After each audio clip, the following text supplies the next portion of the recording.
I just relived this moment from 2018 and I don't even want to show you these pics, but I'm going to do it so you can relive it with me too, babe. Send help.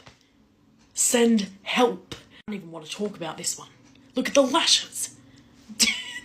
Save the best for last. Oh no.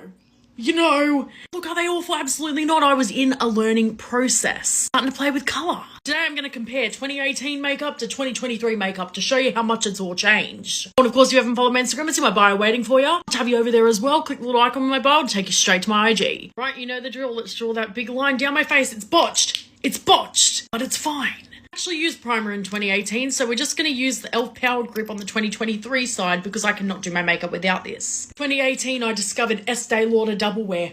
And honey, you know, I know how to use it now, so it looks beautiful on the skin, but back then I didn't. So we're just going to relive the orange face and the full coverage, too many pumps moment. Keep in mind, I am going to be using the same products on each side so I can show you how I used to use the product versus how I do now. And I'll just show you how it looks so much better to use it the way I'm doing it now. That's how I do it in 2018. Now I'll show you how I would do it in 2023. I've got about 2 pumps of the foundation. I'm going to take a foundation brush first and start stippling her on more towards the perimeters of my face. I can avoid cakiness in the center, and I'm going to bring her all the way onto my neck and my décolletage. Don't forget that ear as well. You can already see that looks 25 times better, more skin-like. In 2018, I was still doing the triangle concealer. Why? I wouldn't stop there, doll. I put it all the way here as well. And, of course, in that T-zone.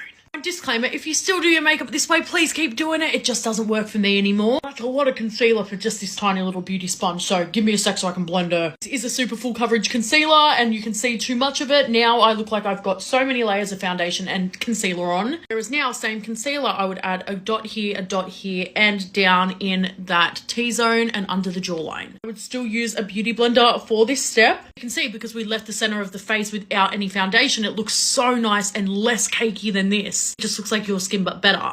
Bronzer in 2018, babe. Again, only had a beauty blender, and I would smack it on that beauty blender and just start blending, babe. And by doing this, I wasn't able to focus that product exactly where I needed it to be, so it ended up everywhere, baby, which means we had to use more concealer to clean it up. Back in 2018, I didn't know the difference between contour and bronzer, so I was just putting it everywhere, babe. Whereas now I would take that product on a brush and I would angle it upwards and towards that temple to make sure that I'm positioning the product exactly where I want it to be. A lot more control on where you're placing product and makes it easy to buff and blend out. Look at the difference.